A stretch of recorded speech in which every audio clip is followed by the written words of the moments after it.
Masayang araw po, mga ka-PL. Abang ginawa na naman palang pulutan si Bangag sa Canada, mga kababayan. Kahit saan magpunta, itong mama na ito, pinalalayas. Ha? Sinusugod ng mga rallyista. As usual, ganun pa rin po ang nangyari, mga kababayan. Ganun pa rin po ang sinapit at dinanas ni Bangag sa Canada. Sinalubong din po ng mga rallyista. Pinagtabuyan. Pinalayas po, mga kababayan. Okay lang sana kung mga kapwa po natin Pilipino ang nagpalayas sa kanya. Hindi ho. Ito ho yung video.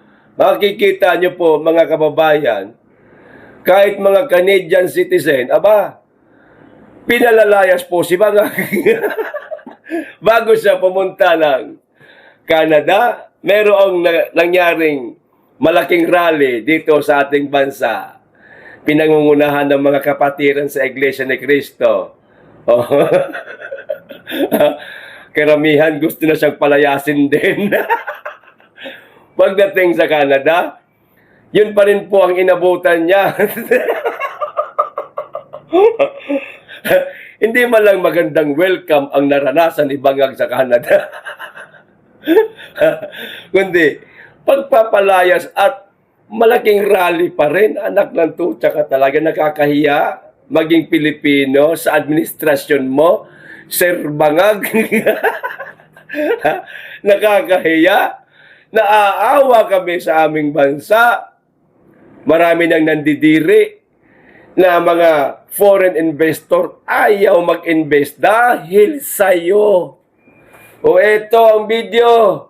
Panoorin po natin, mga kababayan, ang kahihiyan na sinapit ni Junior Bangag sa Canada sa kanyang pagbisita.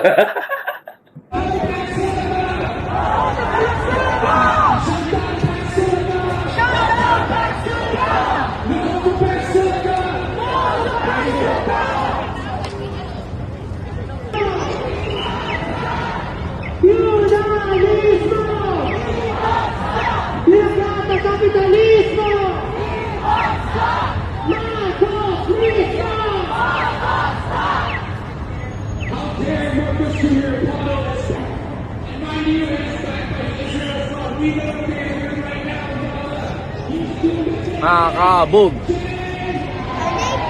Makakabog. Sige na. Makakabog.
Ayan. Naaawa po ako, mga kababayan, para sa mga kapwa Pilipino, sa mga mga mabubuting mga mambabatas sa ating bansa na mabuti po ang ginagawa, walang iba kundi ang pagpapaunlad sa ating bansa, samantala ang ating presidente nga. Hindi nga, totoo lang mga kababayan, nakakaawa lang kasi talaga. Marami pa naman po mga mababata sa ating bansa na mabuti hong ginagawa. Merong goal ba na para sa ating bansa at ikauunlad na pakikinabangan po nating lahat. Itong lakad ni Junior Bangag, sa palagay ho ninyo, para ito sa pakinabang nating lahat, mga kababayan? Ipagpalagay na lang natin, kunwari, pumunta siya ng Canada para sa isang pangungutang. Hindi ako sigurado kung mangungutang itong mama na to. Sabihin na lang natin, para sa mga foreign investor, manghihikayat na naman siya. Yan na naman po lagi ang ginagawa niya. Nanghihikayat siya ng mga negosyante, malalaking negosyante sa iba't ibang bansa para maglagay ng negosyo sa atin. Wala naman pong kumakagat. Di ba?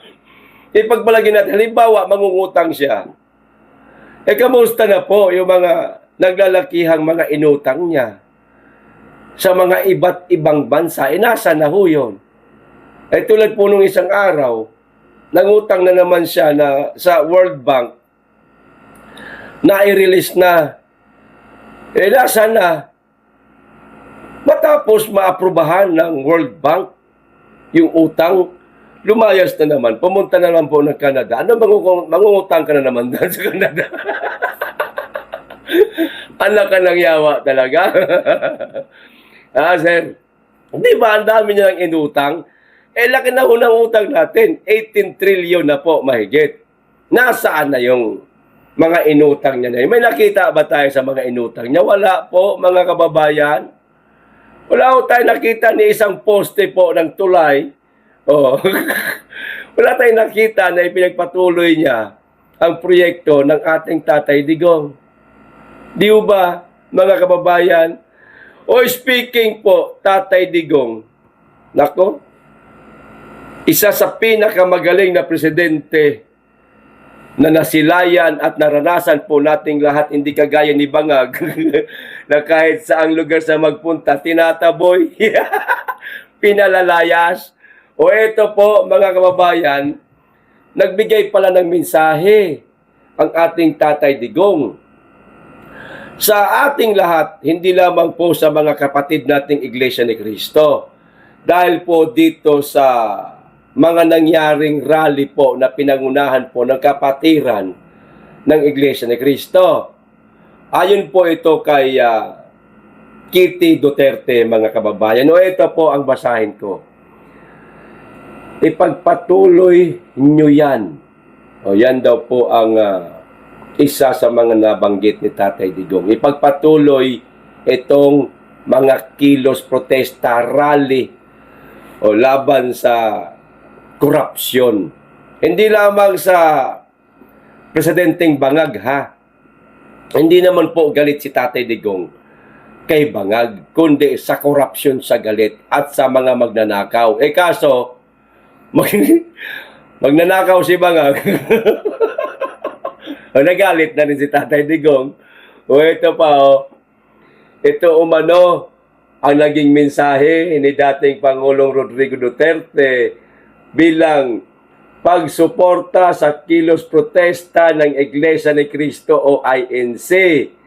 Ayon sa ibinahagi ng kanyang anak na si Kitty Duterte matapos siyang bisitahin sa Dahig, Netherlands. Hindi lamang po itong simpleng sinabi ni Tatay Digong ang mga malalaman po ninyo, mga kababayan, kundi ito pa. Ayon kay Kitty, hinihikayat umano, ni dating Pangulo o ng dating Pangulo ang mga Pilipino na ipagpatuloy ang kanilang pagkilos. Sa mga Pilipino, ito sabi ni Tatay, sa mga Pilipino, ipagpatuloy nyo yan. Ayan. Dagdag pa niya, ibinahagi rin umano ni FPRRD ang kanyang pananaw sa sitwasyon sa bansa. Ito, sa abuso nila sa atin, darating yung panahon na mapupuno talaga yung mga Pilipino. Ayan ang isa sa mga sinabi ni Tatay Digong. Sa pang-aabuso di umano ng mga bangag o ng bangag administration sa ating lahat, mga kababayan, darating daw po ang panahon na mapupuno po tayong lahat, mapupuno yung mga Pilipino. Ang pahayag ay inilabas kasabay ng ikatlong araw ng kilos protesta ng INC na inilipat sa liwasang Bonifacio sa Maynila. Kasabay po ito, mga kababayan, sa rally sa liwasan. Kagabi lamang po ito inilabas na pahayag ni Tatay Digong, mga kababayan, para po sa ating lahat. Nakita nyo na, mga kapwa ko DDS, ang Tatay Digong na po natin ang may sabi na ipagpatuloy lamang daw po natin ang kilos protesta laban sa mga magnanakaw. Nasaan po kayo? Tuwing nananawagan po ang mga convenor, tuwing nananawagan po ang ating mga kababayan na sumama kayo sa rally. Kapag ka naganap na ang rally, hindi ho tayo umaabot ng 3,000. Ang nagpaparami lamang po sa atin ang isang religious group. Hindi naman po sa lahat ng rallying ginawa natin. Mangilan-ngilan lang. Kung hindi pa pinangunahan ng mga kapatiran sa Iglesia ni Cristo, ang rally sa nakaraan lang, hindi ho tayo aabot ng ganun eh.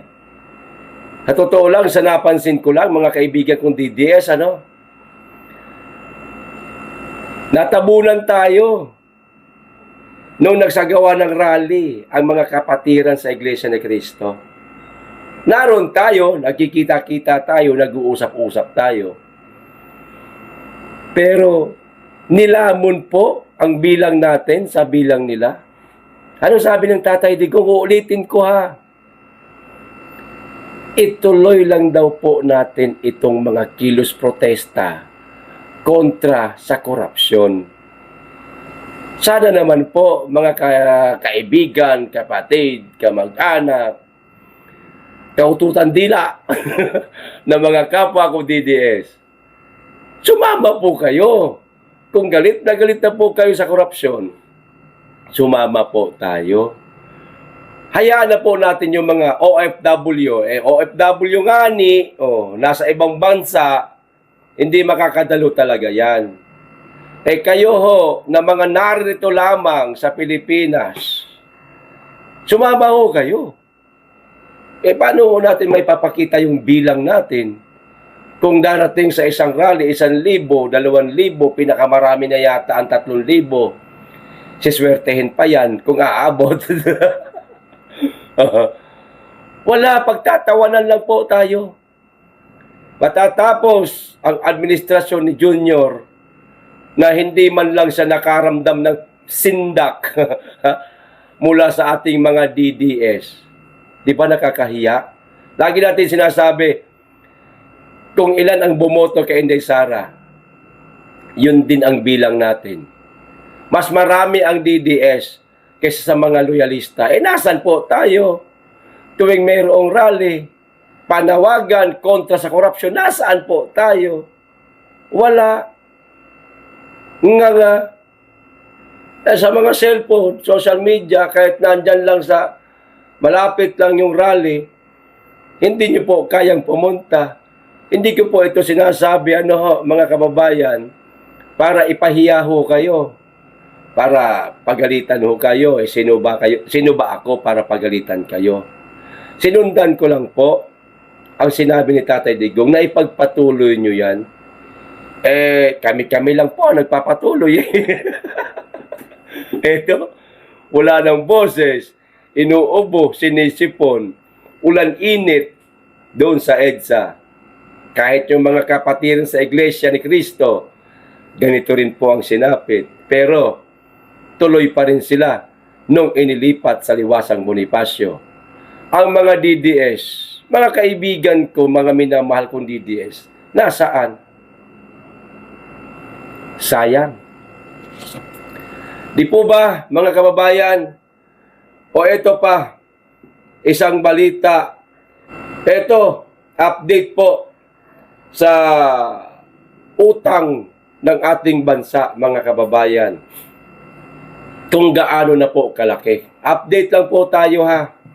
Dapat po ninyo tumalaman. Hindi yung puro lang panyinyismis. Ha? Sa kapitbahay po ang dapat ninyong malaman. Ito po ang totoong chismis, mga kababayan. O dapat makialam ho tayo dito. Utang ng Pilipinas, utang po nating lahat ito eh. O ito, Philippine debt climbs to 18.55 trillion. Congratulations, Marcos Bangag. Congratulations. Kahit man lang sa utang, napatunayan mo na kaya mong iangat ang Pilipinas. Ito po, sa palagay ko, mga kababayan, ang legasiya ni Marcos Bangag. Ang pagpapalaki ng utang, ayan. At ang sinasabi rin po ni Manong Chavit na magnanakaw o ang magnakaw di umano. Ang lupit mo, Junior. Tindi mo. Meron ka pang natitirang 2 taon sa termino mo. Umabot na lang 18 trillion mahigit ang utang natin. Hindi ako nagkakamali, mga kababayan, na itong utang na ito, posibleng umabot po ito sa 25 trillion bago siya bumaba sa kanyang pwesto. Kung hindi ako nagkakamali, mula po lamang ito sa 12 trillion na iniwan ng ating dating Tatay Digong o dating Presidente Tatay Digong. Ngayon, ilan na ho? 18 trillion na sa kanyang 4 na taon. 18 trillion na. 4 na taon madagdag. Gusto ko po 6 trillion kaagad. No? Ewan ko ako, tama ako sa 12 trillion na sinabi ko o utang na iniwan ng ating Tatay Digong. 2 taon pa po tayong lalakbay, may 2 taon pa po tayong lalakbayin. Madadagdagan pa po ito. Tansya ko lang naman baka umabot pa po ito ng 25 trillion pesos bago siya bumaba. Ang tanong kung bababa pa. Pag hindi mo bumaba, di madadagdagan po, mga kababayan. Ang utang, ayan, ang utang ng Pilipinas, congratulations sa ating presidente, nakapangutang ng ganito kalaki. O ito pa, huling balita, mga kababayan, papayag po ba kayo? Nagdahil lang sa, halimbawa, mapikon si Junior Bangag sa mga isinasagawang mga rally. Halimbawa, mapikon siya. Di niya na kayang tiisin yung mga kahihiyan. Papayag ho ba kayo na basta-basta na lamang po siya magdeklara ng martial law? O ito ho, basahin ko.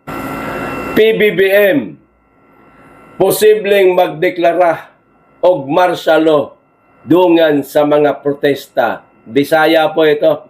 Tatagalugin ko na lang, mga kababayan. PBBM, posibleng magdeklara ng martial law kalinsabay o kasabay sa mga protesta. Okay, ito pa. posibleng magdeklara og martial law si Presidente Bangag Marcos Jr. ha?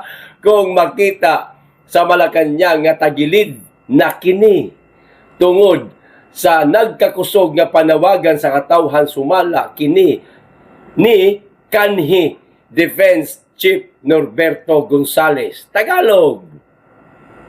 Posibleng magdeklara ng martial law si Bangag kung makita ng Malacañang na tagilid na ito dahil sa lumalakas na panawagan ng sambayanan ayon kay dating Defense Chief Norberto Gonzales. Yan mga kababayan. Dahil lang sa kilos protesta, panawagan na ang tema ay accountability, transparency, and justice, magdedeklara siya ng martial law. Kapag ginawa ni Marcos yan, mga kababayan, meron siyang diferensya sa pag-iisip.